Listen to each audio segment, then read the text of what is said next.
ચાલો આજે આપણે ગણિતની એક એવી જ જબરદસ્ત ટ્રીક શીખવા જઈ રહ્યા છીએ જે ગણતરીને સાવ રમત બનાવી દેશે. અને ના, આ કોઈ મજાક નથી. આ એક એવી રીત છે જેનાથી મોટામાં મોટા ગુણાકાર પણ તમે સેકન્ડોમાં કરી શકશો.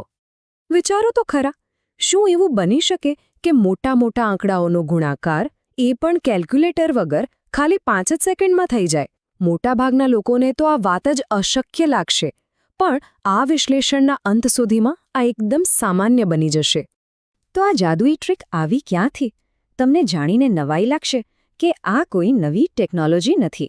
એના મૂળ તો આપણા પ્રાચીન ભારતીય જ્ઞાનમાં છે, જેને આપણે વૈદિક ગણિત તરીકે ઓળખીએ છીએ. સદીઓ જૂની આ એક એવી પદ્ધતિ છે જે ગણિતને સાવ સરળ અને ખૂબ જ ઝડપી બનાવી દે છે. અને આ જાદુઈ સૂત્રનું નામ છે ઊર્ધ્વ તિર્યકભ્યામ.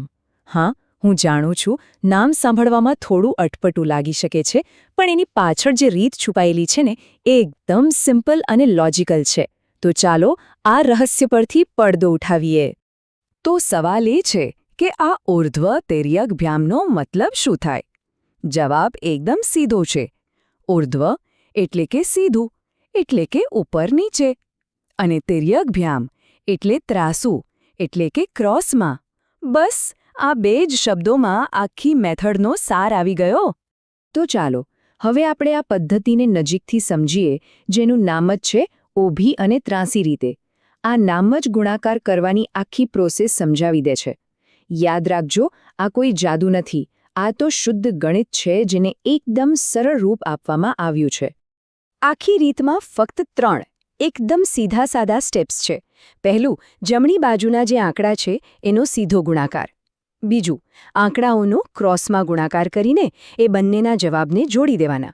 અને ત્રીજું, ડાબી બાજુના આંકડાઓનો સીધો ગુણાકાર. બસ આટલું જ કરવાનું છે.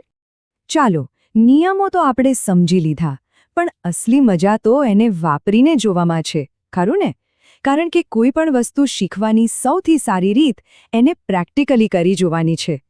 તો ચાલો આ મેથડને એક્શનમાં જોઈએ. ઓકે, તો આપણી સામે પહેલો દાખલો છે 23 ગુણ્યા 14. હવે સામાન્ય રીતે આ દાખલો ગણવામાં થોડી વાર લાગે, પણ ચાલો જોઈએ કે આપણી વૈદિક રીતિ આ કેટલી ઝડપથી સોલ્વ થાય છે. ઓકે, તો સ્ટેપ નંબર 1, જમણી બાજુના અંકોનો સીધો ગુણાકાર. અહીંયા આપણી પાસે છે 3 અને 4. તો 3 ગુણ્યા 4 થયા 12. હવે આ 12માંથી આપણે છેલ્લો આંકડો એટલે કે 2 રાખીશું અને 1ને વધી તરીકે આગળ લઈ જઈશું. યાદ રાખજો, વધી 1 છે.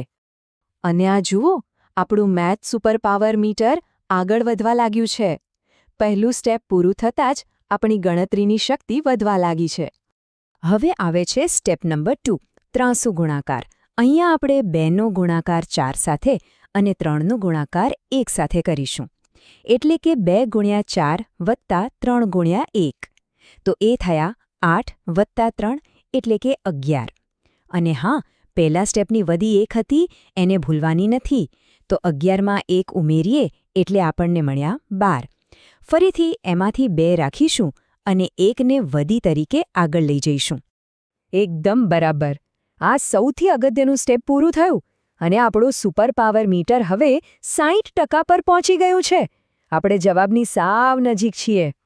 અને હવે છે છેલ્લું સ્ટેપ, સ્ટેપ નંબર 3, ડાબી બાજુના અંકોનો સીધો ગુણાકાર.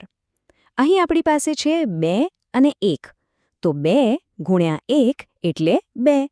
હવે બીજા સ્ટેપની જે વધી 1 હતી એને આમાં ઉમેરી દઈએ તો આપણને મળ્યા 3. અને બસ આની સાથે જ ગણતરીના બધા જ સ્ટેપ્સ પૂરા થયા. આપણું સુપર પાવર મીટર હવે જુઓ એકદમ 100% પર છે. મતલબ કે દાખલો લગભગ સોલ્વ થઈ ગયો છે. તો ચાલો હવે બધા આંકડાઓને લાઇનમાં ગોઠવીએ. ત્રીજા સ્ટેપમાંથી મળ્યા 3, બીજામાંથી 2 અને પહેલા સ્ટેપમાંથી પણ 2. તો આપણો ફાઇનલ જવાબ છે 322. જોયું? કેટલી સરળતાથી અને ઝડપથી જવાબ આવી ગયો. ચલો હવે જ્યારે આપણે આ રીત શીખી જ લીધી છે, તો એને ટેસ્ટ કરવાનો સમય આવી ગયો છે. એક નવો પડકાર લઈએ અને જોઈએ કે કેટલી ઝડપથી જવાબ શોધી શકાય છે. તૈયાર છો? તો પ્રશ્ન છે 21 ગુણ્યા 13નો જવાબ શું આવે? યાદ રાખજો, એ જ 3 સ્ટેપ્સ: સીધું, ક્રોસમાં અને ફરી સીધું. તમારો સમય હવે શરૂ થાય છે.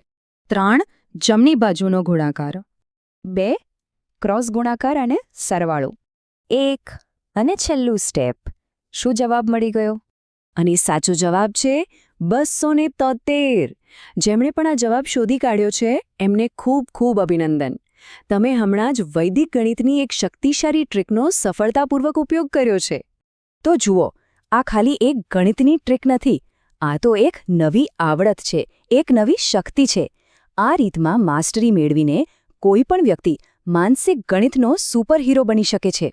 તો આ આખી વાતમાંથી શીખવા જેવું શું છે? પહેલી વાત, આ ટ્રીક ગમે તેવા આઘરા દાખલાને પણ એકદમ સરળ બનાવી દે છે. બીજી, જેમ જેમ પ્રેક્ટિસ કરશો એમ તમે કેલ્ક્યુલેટર કરતાં પણ ફાસ્ટ બની જશો. અને ત્રીજી વાત, આ ખરેખર મગજમાં ગણતરી કરવા માટે એક સુપરપાવર જેવું છે. અને અંતે એક વાત હંમેશા યાદ રાખવા જેવી છે. એક સાચી ટ્રીક ખાલી દાખલો નથી સોલ્વ કરતી, એ અઘરા વિષયને પણ મજેદાર બનાવી દે છે. ગણિત ડરામણું નથી, બસ આપણી પાસે એને સમજવાની સાચી ચાવી હોવી જોઈએ.